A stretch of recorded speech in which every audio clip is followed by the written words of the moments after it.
Halo guys, selamat datang kembali di channel Anak Bos alias Anak Boarding School. Dan masih bersama gua, Putra. Udah nangis-nangis di sepertiga malam. Udah nangis-nangis, minta-minta sampai suara habis. Udah ngulang-ngulang permintaan yang sama berbulan-bulan, bahkan bertahun-tahun. Tapi kok kayaknya hidup gua begini-gini aja ya.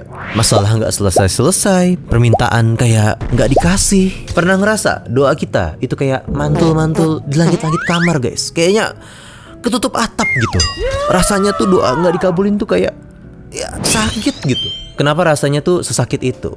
Mungkin karena kita sering salah paham sob. Kita nganggep doa itu tuh udah kayak vending mesin. Lo tau mesin penjual otomatis? Kan banyak tuh di zaman sekarang. Biasanya mesin-mesin penjual otomatis tuh jual minuman biasanya banyaknya. Nah itu ibaratnya kita udah masukin koin alias kita udah ibadah gitu. Pencet nomor minuman mana yang mau kita mau. Nah, pencet itu ibarat kita minta gitu kan.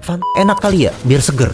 Nah harusnya barangnya keluar dong. Kalau nggak keluar kita marah. Atau kita tadi milihnya Fanta keluarnya orange juice gitu. Kita pasti bakal teriak, kocak, ini mesin rusak. Nah, gimana kalau mesinnya tuh nggak rusak? Ibarat doa, Allah itu selalu menjawab guys. Cuman kadang kitanya aja yang nggak ngeh sama bentuk jawabannya. Gimana kalau kita geser sedikit sudut pandang kita dengan dalih, doa itu bukan transaksi, doa itu dialog penuh kepercayaan guys. Dalilnya cukup banyak di panduan hidup kita.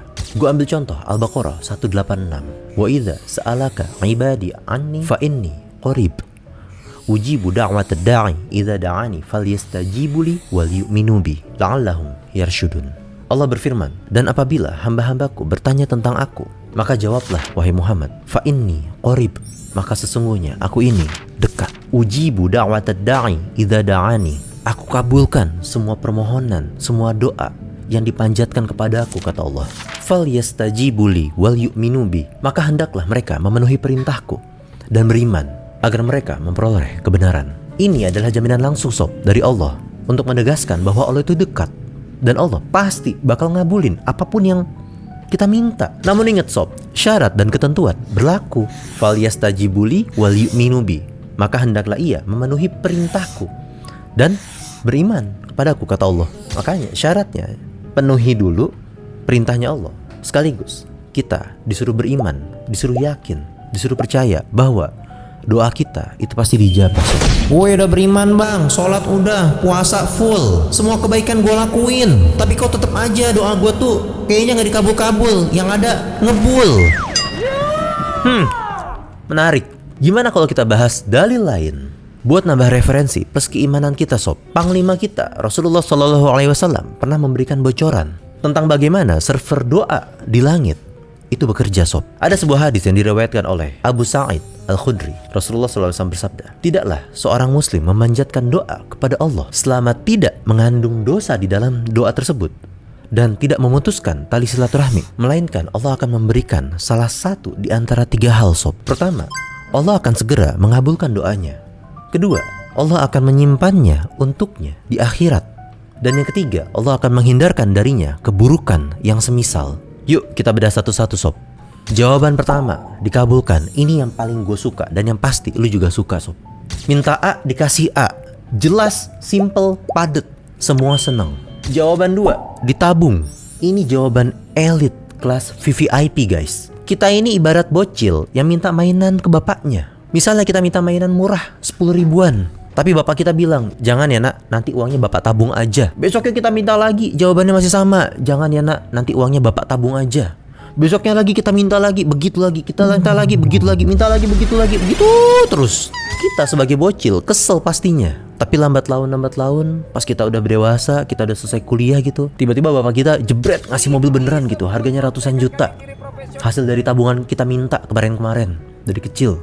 Nah gitu, Allah kadang menolak permintaan duniawi yang terlalu murah sob untuk ditabung dan kemudian di-upgrade jadi hadiah yang abadi, yang nilainya tuh gak terhingga di akhirat. Dan kalau kita mengacu sama hadis tadi, maka jawaban dari Allah adalah yang ketiga, itu diganti. Ini jawaban mode proteksi sob. Analoginya, kita minta motor ke orang tua, tapi dikasihnya ojek online setahun.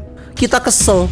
Itu karena mereka tahu kalau kita dikasih motor sekarang, kita belum siap, mental kita belum siap, belum matang. Kita punya motor sekarang, udah celaka tuh di jalan, mental kebut-kebutan, mental bawa motor seradak seruduk.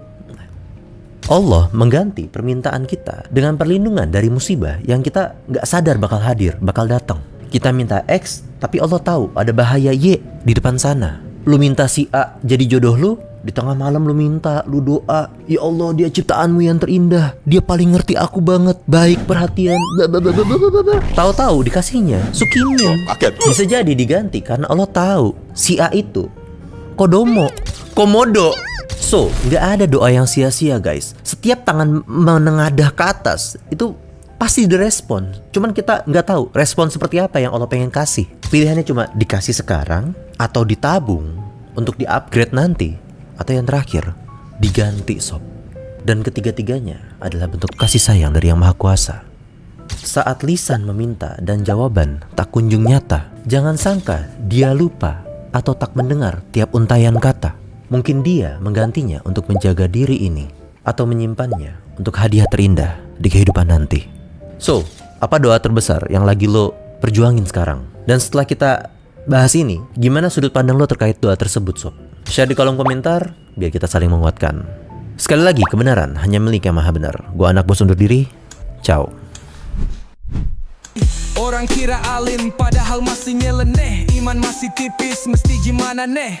Santri modern, laptop di tas, buka kitab tafsir sambil ngoding di kelas. Gak semuanya ngaji, ada yang jago bisnis, tulis proposal, cuan makin manis. Dibilang anak pesantren, sorry miss, anak bos di sini cara mikirnya kritis. Bukan anak pesantren, cuma anak bos, anak boarding school tapi gaya host. Kitab di meja, sneakers di kaki, tetap ngaji walau kadang belum ngerti.